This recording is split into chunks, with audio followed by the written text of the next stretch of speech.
Estamos vivendo um momento muito dramático. A pandemia do coronavírus nos deixou perplexos, marcados por uma série de incertezas, medo, insegurança. E quando nós olhamos a história da humanidade, nós não imaginávamos que fôssemos participar de algo tão terrível como o que está acontecendo. Achávamos e achamos e permaneceremos a achar um absurdo, como a chegada de Hitler, por exemplo, alguém que tem uma ascensão meteórica ali no Partido Nazista Alemão e virou chanceler em 1933 e lançou o mundo ali no caos da Segunda Guerra Mundial. Foi o maior conflito armado da história. E ele foi pregando a sua superioridade racional e racial, sistematizou de uma maneira tão nojenta, perversa, a eliminação de cerca de 8 milhões de judeus e membros de outras minorias em campos de extermínio, em campos de concentração. Depois Napoleão Bonaparte, um líder político, um militar, alguém com princípios que poderiam fazer dele um indivíduo com uma história diferente, mas que acedeu ao poder e no final da Revolução Francesa tornou-se imperador e governou entre 1804 a 1814, ignorou tratados internacionais e, o pior de tudo, a morte de 6 milhões de europeus durante as suas conquistas. Herodes o Grande, figura nojenta, louco, matou sua própria família, mandou assassinar centenas de rabinos. O rei romano da Judéia também era tirano e corrupto naquele processo todo. Organizou ali uma espécie de polícia secreta que investigava qualquer início de rebelião entre os judeus que viviam controlados. Qualquer suspeito era torturado, executado publicamente. Basílio II, o líder do Império Bizantino, entre 1976 a 1025, virou matador de búlgaros após uma guerra que durou 30 anos. Como é que alguém se dedica 30 anos a uma guerra?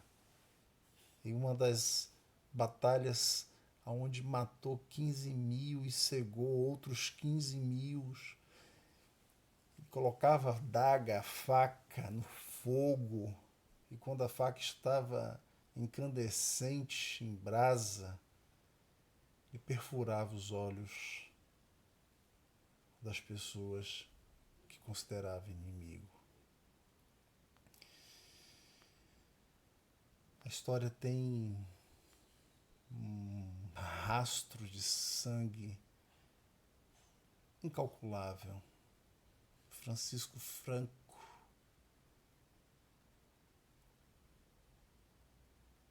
alguém que, com seu generalismo, controlou ali a Espanha com mão de ferro de 1939 até sua morte, alinhou a sua forma de pensar politicamente com as de Hitler, Mussolini, chegou ao poder com uma guerra civil que custou a vida de 15 mil espanhóis e ainda matou mais de 200 mil de fome, desviou dinheiro. Pinochet, uma praga que caiu sobre o Chile. Augusto Pinochet, com um golpe de Estado que colocou à frente do Chile em 1973, foi o início de um período terrível para o país, com perseguições políticas, assassinatos, a inflação, a desigualdade social. Pinochet foi uma figura que estima-se que 30% das pessoas que ele prendeu foram torturadas. O prazer da tortura estava dentro da sua psique, da sua alma. Stalin surge também dentro desse traçado histórico de homens perversos. E ele, como ditador da União Soviética em 1922 até 1953, sua paranoia custou ali a vida de cerca de 60 milhões de pessoas. A história não pode. As pessoas não podem esquecer de tudo isso. As pessoas não podem esquecer de Nero, o quinto imperador romano. Adorava, tinha prazer em torturar, em crucificar, em dar banhos ferventes em cristãos. Alguém que reservou um pouco de sua loucura para a parte de sua família que ele mesmo matou.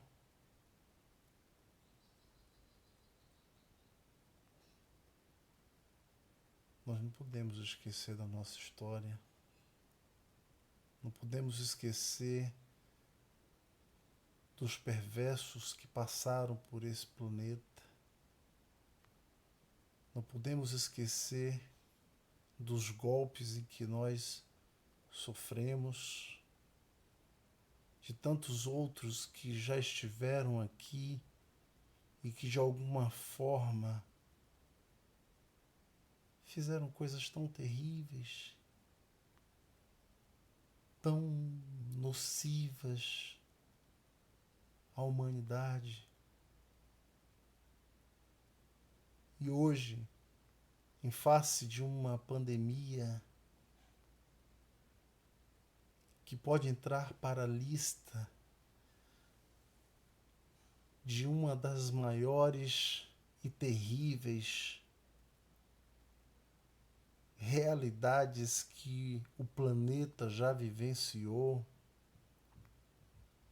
nós precisamos juntos,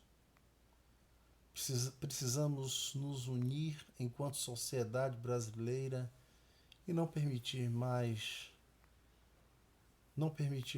que a hegemonia doentia, seja lá de quem for, possa de alguma forma destruir a sociedade, destruir o planeta, porque qualquer líder político em qualquer lugar do mundo, se não se apoiar nos critérios da ciência, mesmo que a pandemia seja tratada em um lugar específico, em qualquer país específico, em pouco tempo os casos serão novamente transmitidos para outros países e isso nunca terá fim. Portanto, precisamos muito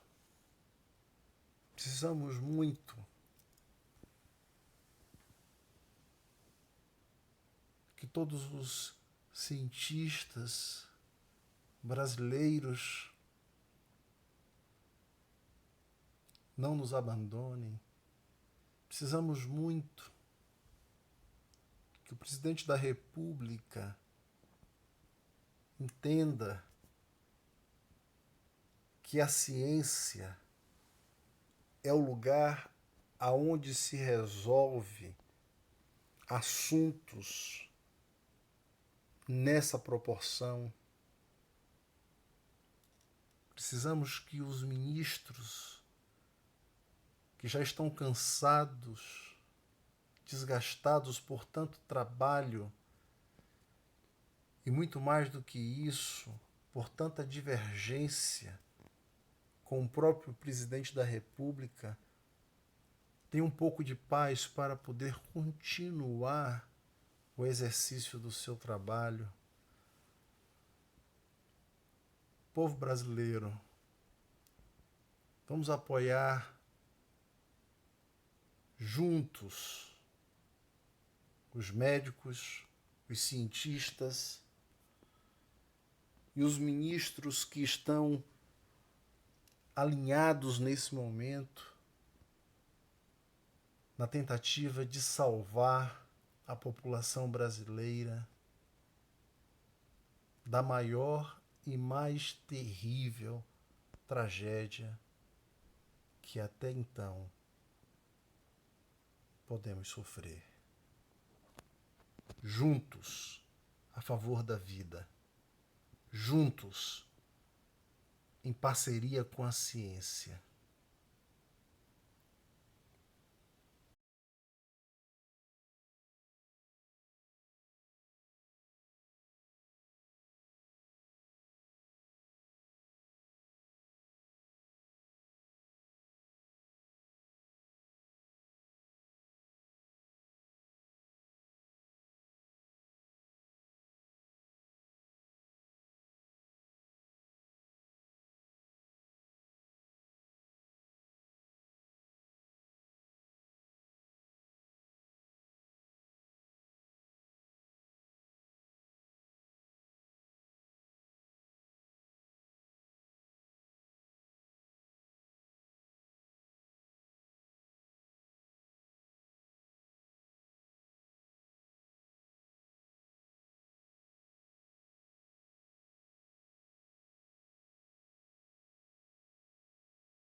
Estamos vivendo um momento muito